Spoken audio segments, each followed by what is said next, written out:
Hello student, आप सब कैसे हैं। जैसा कि हमने वादा किया था कि मैं ईवीएस की पूरी क्लास चलाऊंगा। जो 13 लेसन हमने दिखाए थे पिछली वीडियो में, वो 13 लेसन कराऊंगा। तो हमने 2 लेसन करा दिए हैं पूर्व में, अब आज तीसरा लेसन करा रहे हैं। तीसरे लेसन का जो नाम है वो है अपशिष्ट एवं उसका निस्तारण। तो अपशिष्ट और उसका निस्तारण, इसी के बारे में आज को पढ़ना है। ये तीसरा लेसन है। तो जो लोग चैनल पे नए हैं वो लोग चैनल को सब्सक्राइब कर दीजिएगा, साथ में बेल आइकन को भी ऑल नोटिफिकेशन पर प्रेस कर दीजिएगा। और वीडियो को लाइक शेयर कमेंट तो आप कर ही देते हो। देखिए, अपशिष्ट पदार्थ आज हम पढ़ने चल रहे हैं। तो मनुष्य क्या है कि मनुष्य अपने अन्य जीवों के अपेक्षा मनुष्य का जो जीवन होता है वो थोड़ा सा दूसरे तरह का होता है। मनुष्य अपने क्रियाकलापों को करने के लिए अनेक उपयोगी तथा अनुपयोगी पदार्थों का इस्तेमाल अपने जीवन में करता है। मनुष्य एक ऐसा प्राणी है जो सभी प्राणियों में सबसे चालाक और चतुर प्राणी माना जाता है, बुद्धिमान प्राणी माना जाता है। तो यही कारण है कि मनुष्यों को जो है कुछ अलग तरह से सोचने की क्षमता होती है। तो मनुष्य एवं अन्य जीवों के दैनिक क्रियाकलाप के फलस्वरूप निकलने वाले उपयोगी पदार्थ को हम क्या कहते हैं, अपशिष्ट कहते हैं।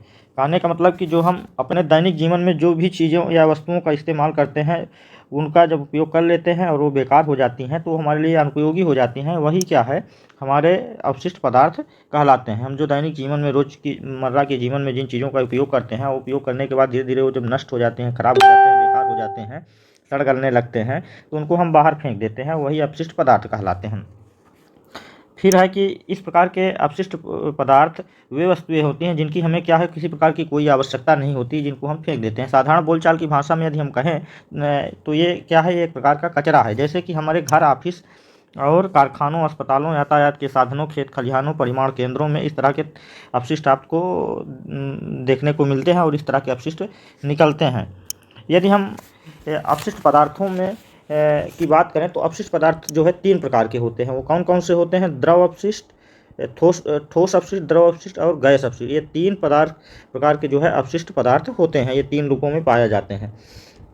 इन अपशिष्ट पदार्थों को प्रायः भूमि, जल और वायु में विसर्जित कर दिया जाता है, जिसके कारण हमारा जो है पर्यावरण क्या होता है, प्रदूषित होता है। अच्छा, कचरे के प्रकार जो है 3 प्रकार के हमने बता दिए। 3 प्रकार के होते हैं, ठोस, द्रव और गैस। 3 रूप में अपशिष्ट पदार्थ निकलते हैं।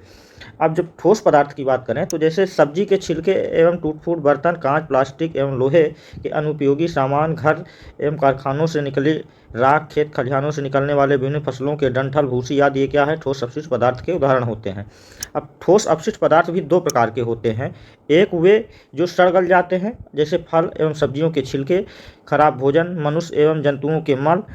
इस तरह के कचरे को जैविक कचरा कहते हैं। इस तरह के जो कचरे निकलते हैं उनको हम क्या कहते हैं, जैविक कचरा कहते हैं। दूसरे प्रकार के अपशिष्ट वे पदार्थ होते हैं जो स्वयं नष्ट नहीं होते हैं, पर्यावरण में किसी न किसी रूप में बने रहते हैं। जैसे कारखानों से निकलना रासायनिक कचरा, पॉलीथीन। अब पॉलीथीन कभी सड़ने वाली चीज़ थोड़ी ना है। प्लास्टिक वस्तु, धातु के टुकड़े आदि, ये सब क्या है, ये ऐसे अपशिष्ट पदार्थ हैं जो कभी नष्ट नहीं होते हैं। सड़ने, गलने तथा न गलने वाले कचरे को गीले एवं सूखे कचरे के रूप में भी बांटा जा सकता है।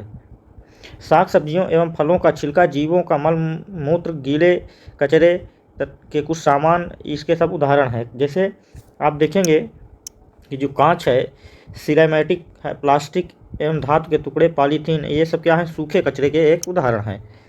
ये देखिए यहाँ पे हमने लिख दिया है, सब्जी का छिलका, केले का छिलका, पेंसिल का छिलका, बाँसी, सड़े गले भोज्य पदार्थ, रद्दी, कागज़, पॉलीथीन, जीवों के मल मूत्र, प्रयोग की गई शीशे की बोतल, ये सब क्या, यही है सब आपके।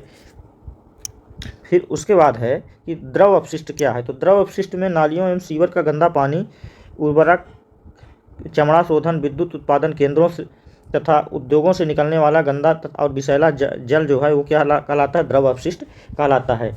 जैसे कि फैक्ट्रियों एवं कारखानों की चिमनियों से जो निकलता है वो क्या है, वो एक प्रकार का हमारा जो है पर्यावरण को ही दूषित कर रहा है। उसका जो रंग होता है वो हमारे पर्यावरण में मिल रहा है और हमारे ऊपर जो है वो हानिकारक प्रभाव छोड़ रहा है ऊपर। तो इन सब चीज़ों से हमें क्या करना चाहिए, बचना चाहिए। फिर गैसीय अपशिष्ट की बात करें तो लकड़ी एवं कोयले के जलने से निकलने वाला धुआं, कारखानों की चिमनियों से निकलने वाला धुआं, परिवहन के साधनों से निकलने वाला धुआं, कूड़ा करकट, मरे हुए जीवों के सड़ने से निकलने वाली गैसों की दुर्गंध आदि गैसीय अपशिष्ट हैं। इस प्रकार चूल्हे, अंगीठे, सिगरेट, बीड़ी आदि से भी क्या निकलता है, धुआं निकलता है। धुएं में क्या होता है, कार्बन डाइऑक्साइड। तो धुएं में क्या होता है, ये आपके लिए इंपॉर्टेंट है, आपको एक प्रश्न का आंसर यहाँ मिल जाएगा। तो धुएं में कार्बन डाइऑक्साइड के अतिरिक्त कुछ अन्य हानिकारक गैसें व ठोस कणीय पदार्थ पाए जाते हैं। धुआं जो है वो गैसीय अपशिष्ट का मुख्य उदाहरण है। ठीक, अब अपशिष्ट पदार्थों के स्रोत की बात करें तो अपशिष्ट पदार्थों के स्रोतों को कुछ इस प्रकार से हम देख सकते हैं। पहला है कि घरों एवं ऑफिस से निकलने वाले जो कूड़ा कचरा है ये होता है। दूसरा है कि कृषि, चिकित्सा एवं औद्योगिक क्षेत्रों से निकलने वाला कचरा। तीसरा कि प्राकृतिक घटनाओं एवं युद्धों से निकलने वाला कचरा। कई बार युद्ध होता है तो आप देखते हैं कितना बहुत सारा मतलब कचरा निकलता है, उससे जो रॉकेट या कारतूस दगती है उससे भी निकलता है, तो यहाँ से भी निकलता है। ऑफिस एवं घर के निकलने वाले कचरे के अंतर्गत रसोई का कचरा, जैसे फल की एवं सब्जियों के छिलके, खराब या बासी भोजन, घरेलू कार्यों में उपयोग होने वाली वस्तुएं जैसे नहाने एवं धोने का कपड़ा, गंदा जल, शौचालय एवं मलमूत्र, पालतू पशुओं के मलमूत्र, पॉलीथीन, प्लास्टिक के टूटे फूटे सामान, पुराने समाचार पत्र, मैगजीन, पुरानी फाइलें, खराब दवाएं, बेकार हो चुके उपकरण या फर्नीचर, वाहन आदि इस तरह के क्या है, ये सब हमारा कचरा है। तो इस तरह इन कचरों को जो है हमें बहुत ही सावधानी पूर्वक इनको रिसाइकिल भी करना चाहिए और उनसे बचाव के तमाम तरीके भी अपनाने चाहिए। अब ई कचरा की बात करें तो ई कचरा क्या होता है, देखिए जो आप घर और ऑफिस से ई कचरा अर्थात इलेक्ट्रॉनिक कचरा, ई कचरा से तात्पर्य क्या है आपका, इलेक्ट्रॉनिक कचरा से होता है। अब ये इलेक्ट्रॉनिक कचरा इसके अंतर्गत खराब, जैसे कंप्यूटर हो गया, आपका मोबाइल हो गया, फ़ोन हो गया, सीडी हो गया, बैटरी हो गया, या अन्य इलेक्ट्रॉनिक उपकरण जैसे टीवी, फ्रिज है, वॉशिंग मशीन है, ऐसी ये सब क्या है, इलेक्ट्रॉनिक कचरा या ई कचरा के अंतर्गत आते हैं। यहाँ से आपको प्रश्न पूछ सकता है। औद्योगिक क्षेत्रों से निकलने वाले कचरे के अंतर्गत सभी तरह की फैक्ट्रियाँ एवं मिले, स्लाटर हाउस जिसको क्या बोलते हैं, कसाई घर बोला जाता है, कसाई घर बोला जाता है, शराब की फैक्ट्री या भट्ठी, टेक्सटाइल, पेपर, स्टील मिल्स से निकलने वाला ठोस एवं तरल कचरा आता है। आप देखेंगे थर्मल पावर प्लांट या न्यूक्लियर प्लांट से निकलने वाली धुआं या राख, गर्म पानी और रेडियोधर्मी पदार्थों, ये सब क्या है, औद्योगिक कचरे के रूप में ये जाने जाते हैं। पुरानी इमारतों में भवनों के ढहने से या गिरने से या उनके निर्माण से निकलने वाली जो सामग्री है, जैसे ईंट है, पत्थर है, सीमेंट है, बालू है आदि, ये सब क्या है, औद्योगिक कचरा है। उद्योगों से ये सब इस तरह के खराब मटेरियल जो बेकार हो चुके हैं वो निकलते हैं। धातुओं के निष्कर्षण से ठोस व तरल कचरा निकलता है। कृषि के क्षेत्र में कुछ जैविक तथा अजैविक अपशिष्ट जैसे सूखी पत्तियां, डालियां, भूसी, उर्वरक, कीटनाशक निकलते हैं। यातायात के समस्त साधन गैसीय अपशिष्ट के मुख्य स्रोत हैं।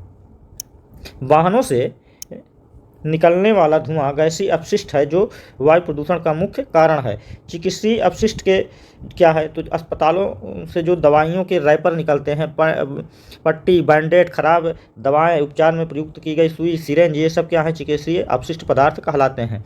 अपशिष्ट पदार्थों के रूप में एकत्र हुआ यह कचरा जो है अनेक संक्रमण पैदा कर सकता है, तो इनसे हमें क्या करना चाहिए, बचना चाहिए। अब हम बात करते हैं प्राकृतिक घटनाएं क्या है। तो प्राकृतिक घटनाएं जैसे बाढ़ हो गई, आपका भूकंप हो गया, ज्वालामुखी हो गया, चक्रवात हो गया, ये सब क्या है, हमारे प्राकृतिक घटनाएं होती हैं और इनके द्वारा जो बहा करके कोई चीज़ ले जाई जाती है और एक जगह कहीं पर इकट्ठ हो जाती, एक मलबा जो होता है वो एकत्रित होता है, वो मलबा या लार्वा वही क्या कहलाता है, हमारी प्राकृतिक अपशिष्ट से के द्वारा जो है या प्राकृतिक घटनाएँ के द्वारा एकत्रित होता है। तो ये इस प्रकार से भी मतलब हमारा प्रदूषण फैलता है। अब अपशिष्ट संग्रह का प्रभाव क्या होता है, अभी तक आपने जाना कि किन किन क्षेत्रों में किस प्रकार के अपशिष्ट पदार्थ निकलते हैं। यदि ये अपशिष्ट पदार्थ इकट्ठे होते रहे तो पर्यावरण के लिए बहुत क्या होगा, हानिकारक होगा। ये मनुष्य के स्वास्थ्य पर बुरा प्रभाव डालते हैं। अपशिष्ट संग्रह के दुष्प्रभावों के कई उदाहरण आपके सामने हमने प्रस्तुत किया है, जैसे कि दिसंबर जो है, जैसे कि दिसंबर 1984 में भोपाल की यूनियन कार्बाइन पेस्टिसाइड फैक्ट्री में मेथिल आइसोसाइनाइड, कौन सा, मेथिल आइसोसाइनाइड। यहाँ पर प्रश्न कई बार आपसे पूछा जाता है कि भोपाल में कौन सी गैस का रिसाव हुआ था जिसकी वजह से बहुत लोग मारे गए थे, तो वो गैस थी मेथिल आइसोसाइनेट। वो कौन सी गैस थी, उसका नाम था मेथिल आइसोसाइनेट गैस का रिसाव हुआ था, जिसकी वजह से कई लोग मारे गए थे, और मतलब उसके प्रभाव की वजह से। और कई लोगों का जीवन काल जो है अनेक बीमारियों से ग्रसित हो गया, जैसे कि कैंसर, सांस फूलना, सिर दर्द, अंगों का सुन्न होना, ये सब भोपाल गैस त्रासदी में हुआ था। तो इस यहाँ से एक प्रश्न पूछा जाता है, इस घटना के बाद फैक्ट्री में क्या है घातक रसायन कचरे के रूप में इकट्ठा भी हुए थे। तो ये सब हमारी जो है पीढ़ियों को नुकसान पहुंचा दिया। और जैसे अब हम क्या करते हैं, जब खेत उत में कोई जैसे कीड़ा लग गया या कोई मतलब हमारी फसल में को कोई कीड़ा नुकसान पहुंचा रहा है, तो उसके लिए हम तरह तरह के रसायन का प्रयोग करते हैं उनसे बचाव के लिए, जैसे DDT का छिड़काव करते हैं। तो ये सब क्या करते हैं कि ये हमारी फसल तो बचाते हैं, लेकिन ये हमारे लिए जो है एक संकट भी खड़ा होता है कि रसायन से हमें तमाम प्रकार की दिक्कतें होती हैं। फसलों का तो बचाव हो जाता है, लेकिन इससे हमें जो है मानव के अन्य क्षेत्रों पर इसका बहुत बुरा प्रभाव देखने को आप मिलता है। तो इसके प्रयोग पर कई देशों ने क्या रोक लगा दिया है, जैसे कि एस्बेस्टास एक रेशेदार सिलिकेट रसायन होता है। एस्बेस्टास एक चादर का प्रयोग छतों और दरवाज़ों के निर्माण के लिए किया जाता है, जो कि अपशिष्ट के रूप में फेंक दिया जाता है, और वो रेशेदार पदार्थ हमारे शरीर के अंदर पहुंचकर हमारे फेफड़े को नुकसान पहुंचाता है, या जो है बीमारी का कारण होता है, जिसमें हमारा क्या है श्वसन अंग प्रभावित होता है या श्वसन क्रिया हमारी प्रभावित होने लगती है। पारा भी एक भारी धातु है जो सामान्यतः तापमान पर तरल अवस्था में रहता है, आसानी से वाष्पीकृत भी हो जाता है। अब वातावरण में घुलने के बाद ये पारा क्या है लंबे समय तक बना रहता है। यह वायु, जल और भूमि तीनों में, वायु, जल और भूमि के माध्यम से जीव जंतुओं और मनुष्यों के शरीर में पहुंचकर प्राणघातक हो जाता है। यह जीवों के तंत्रिका तंत्र, पाचन तंत्र, फेफड़ों और गुर्दे कहाँ पर, तो ये आपका तंत्रिका तंत्र, पाचन तंत्र, फेफड़े, गुर्दे को क्या करता है नुकसान पहुंचाता है। अब ये जब नुकसान पहुंचाएगा तो हमें इससे तमाम प्रकार की दिक्कतों का सामना करना पड़ जाएगा। सन 1950 में क्या था, जापान में एक शहर है, उस शहर में एक फैक्ट्री लगी थी। कौन सी? रासायनिक फैक्ट्री, जिसका नाम वहाँ से क्या था, सिक्को ने मिनीमाटा खाड़ी, एक मतलब मिनीमाटा नाम की एक खाड़ी है, खाड़ी में पारे मरकरी के अवशिष्ट पदार्थ को रूप में फेंक दिया गया था। खाड़ी में पाए जाने वाली मछलियों को खाने से वहाँ के लोगों को तंत्रिका तंत्र संबंधी एक रोग से ग्रसित होने लगे, जिसे मिनीमाटा कहा गया। तो आपको पता चल गया होगा कि मिनीमाटा रोग कहाँ से आया। ये मिनीमाटा रोग जापान से आया, और वहाँ क्या था, एक रासायनिक फैक्ट्री थी, जो वहाँ से रासायनिक फैक्ट्री से जो भी कूड़ा कचरा निकलता था वो वहाँ के नदी में फेंक दिया जाता था, और उसको क्या खाती थी, मछलियाँ खाती थी। मछलियों के खाने से जो है उनको रोग हुआ, और उस मछली को क्या खाता था, इंसान खाता था, जो कि इंसान के बॉडी में जाती थी, और फिर इंसान को भी मिनीमाटा रोग होने लगा।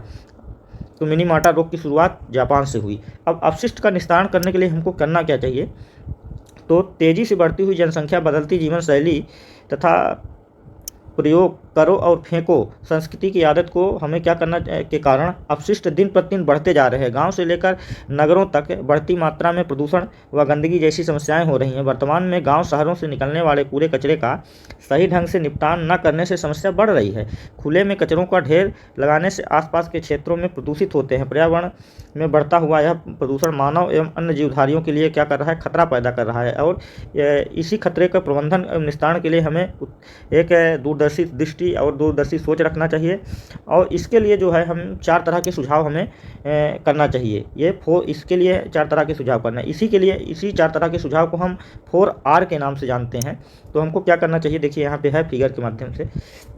पहला करना चाहिए कि R1 अर्थात रिफ्यूज, मना करना, और सेकंड में हमको क्या करना चाहिए, R2 है, R2 इसमें हमको क्या करना चाहिए, कम करना चाहिए, रिड्यूस करना चाहिए। और तीसरे में हमको क्या करना चाहिए, रीयूज करना चाहिए अर्थात पुनः उपयोग करना चाहिए। और चौथे में हमको क्या करना चाहिए, रिसाइकल करना चाहिए। तो ये जो है पुनः चक्रण कर लेना चाहिए, मतलब जो कचरा निकले उसको हमको पहली बात तो मना कर देना चाहिए।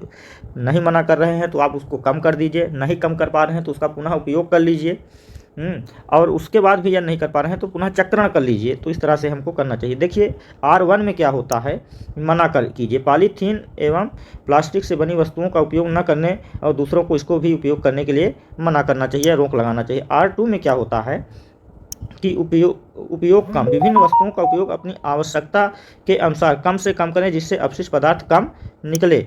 R3 में क्या होता है कि पुनः उपयोग, कुछ कचरा ऐसा होता है जिसका पुनः उपयोग किया जा सकता है। इस प्रकार की चीज़ों को फेंकने के बजाय उन्हें दोबारा इस्तेमाल में लाया जा सकता है। कचरे के निपटान में इससे क्या होगी, मदद मिलेगी। तो दूसरी बात होगा कि उदाहरण के लिए देखिए आप कागज़ जिसके एक तरफ तो लिखा होता है, दूसरी तरफ कुछ भी नहीं लिखा होता, तो उसको हम दोबारा भी उपयोग में ला सकते हैं। R4 में हम क्या करेंगे कि R4 में पुनः चक्रण करेंगे। जैसे बेकार एवं अनुपयोगी सामान का रूप बदल करके उन्हें जो है पुनः उपयोग में लाया जा सकता है, पुनः चक्रण किया जा सकता है। जैसे हम अपने क्या करते हैं, घरों में खराब हुए उपकरण, वाहनों, अखबार, प्लास्टिक आदि को कबाड़ी को दे सकते हैं। तो इस तरह से हम उसको जो है कबाड़ी को दे करके अपने बेकार अनुपयोगी वस्तुओं को कम कर सकते हैं, कम मात्रा में किया जा सकता है और अपनी पुनः आवश्यकता की पूर्तों को निस्तारण कर सकते हैं। इस तरह से हम उसका उपयोग करते हैं। अच्छा, ठोस अपशिष्ट पदार्थों के निस्तारण को हमको जलाकर करना चाहिए। फिर भूमि भरण, ये आप जान ही रहे हैं।